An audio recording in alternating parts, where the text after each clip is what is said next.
Good morning, YouTube. So with today's video, I'm going to give you 5 fragrances to stand out from the crowd. So I'm getting my influencer on right now. Trust me, I don't enjoy doing these types of videos, but it's December, so I'm trying to get a little bit more clicks and a little bit more of that ad revenue. Hey, at least I'm honest, right? But with my lists, guys, they generally are pretty creative. So with this list, you can expect a lot of fragrances that really don't get any mention. First one is actually going to be one that I think is very underrated. The brand itself, I only got into it because of Chris from Sandland, and that's going to be Trusi Amber Oud. Now, you are going to get the Oud. You are going to get the benzoin, so a little bit of that ambery touch, including amber. There's resins, there's spices, there's a little bit of leather towards the base. There's like an earthy patchouli, and of course that smoky incense. This, in my opinion, is a very masculine fragrance. So it definitely has that edge, so bad boy, leather jacket, black tee, but all the way to a tuxedo. This is marketed as a unisex fragrance, but for me, it just leans much more towards the guys. In some cultures, I can actually see this being unisex just because, you know, a lot of women from the Arab world will wear like oud resinous fragrances. There is no rose in this, however. You would think that there is, but there's not. So just because of like that lack of rose, it just, in my opinion, leans a lot more towards the men out there. Let's stick with another oud fragrance, and I was surprised that I enjoyed this one this much. Hugo Boss Oud Saffron. Now this does have rose. It also has saffron, it's got oud, and it's also got, I believe it's ladamum. So you are gonna get that ambery touch. You are gonna get that extra saffron. Now the saffron itself in this is done beautifully. I find it's like, okay, well, I'm just gonna be honest. It's not like in some ways, it kind of smells like this without the saffron and that rose, but just compared to other oud-based saffron fragrances, it's nothing unique.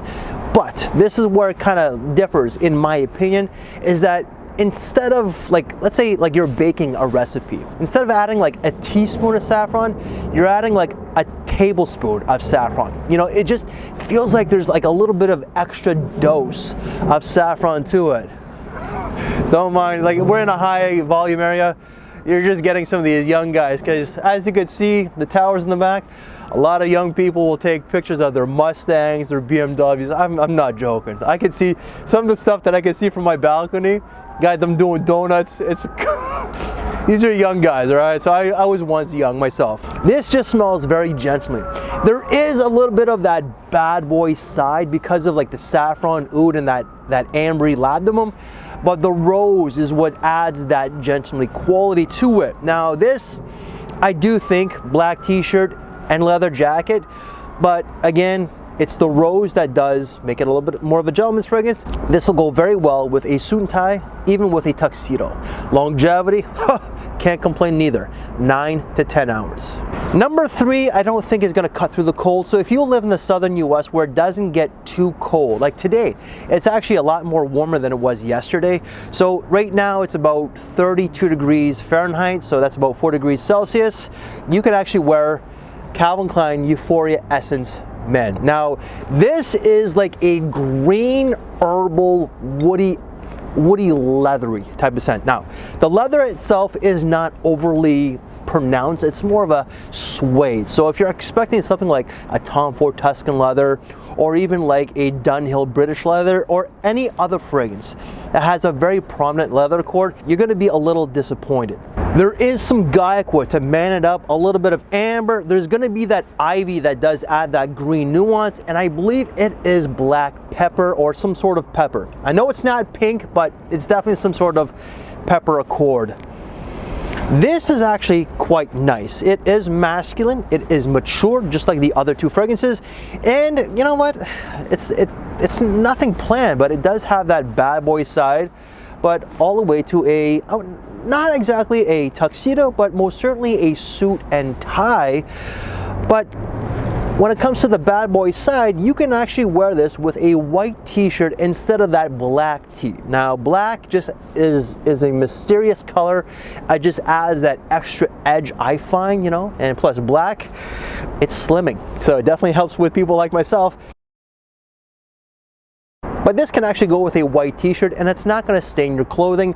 Longevity off this is going to range anywhere from 6 to 8 hours. Fragrance number 4, let's go with a niche, but this one is actually quite affordable. It's going to cost you about like no more than $100 USD. Generally, it's going to cost you less than that, but that's going to be Atkinson's Amber Empire. This is class, but it is sexy. There is nothing masculine about this fragrance. This is very much a gentleman's scent. A modern day gentleman, a cosmopolitan kind of guy. You're metrosexual. You know, like when I came up like 20 years ago when I was young, that term used to be, you know, that was, I don't want to say it was acceptable, but that's just the term that we used. Metrosexual now is just like a guy who likes to dress up, you know, who's fashionable, well-mannered, well-polished, that sort of bit. That's just like today's modern day gentleman. That's what it is. This has myrrh, which adds that ambery nuance. You're also gonna get some vanilla. There is a little bit of oolong tea, some sandalwood, and a little bit of smoky incense. Now the incense itself is not front and center. It's more like maybe more towards the back. It's mostly like an ambery, vanillic, woody type of fragrance, which it is just fantastic. This is sex appeal with class. Guys, you could wear this, but wear it like this all the way to a suit and tie. But ladies, you could wear this like a nice evening wear, like a, I don't want to say like a ball gown, but like an evening wear. You know, when you're going to like a nice function, you could wear it like kind of like sexy, stylish. You know, like not slutty.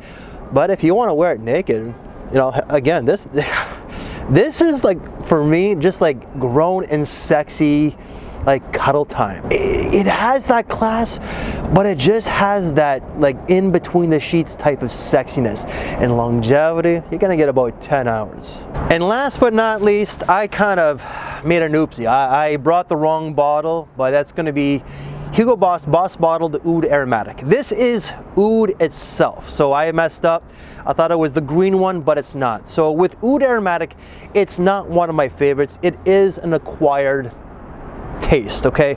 But what you're gonna get from that one there, and it's very similar to this one here, this is just like a dark type of black or like brown, like a brownish to black.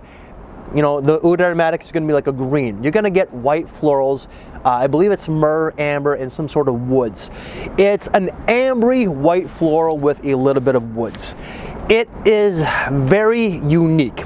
So if you're looking for something that's not typical, that's not like this is like a very mass appealing oud fragrance. Way more mass appealing than the other two ouds. These two right here, Oud Saffron, but also the Amber Oud. Oud Aromatic is, for me, a lot more daring. If you're just looking for something that's unique and different, check it out. There is a classiness to it, in my opinion. Suit and tie, modern day gentleman sort of feel. Wear it like this. Nothing bad boy. Longevity, I gotta be honest, can't complain neither. It's like 9-10 hours. But once again, it's an acquired fragrance. It's not really one for me, but it had to make the cut because it is different and unique. So guys, that is 5 fragrances to stand out from the crowd. So hopefully that you like this list. I know, again, it's like very influencer-like and it's really not for me, but like I said in the beginning, I'm just looking for a little bit of extra clicks and a little bit of extra ad revenue. So if you like this very list, and if you like the fact that I sold out my soul for a little bit of extra money, hey, please give it a thumbs up, as I really would appreciate it, and it does help with the channel and the algorithms. If you want to see more detailed reviews of these, they will all be down in the description box below. And because that this is a colder seasons list, why don't you check out right here. You know what? I'm going to give you one niche and one designer. I thank you for your time, take care, and I will see you later. Thanks for watching, everybody.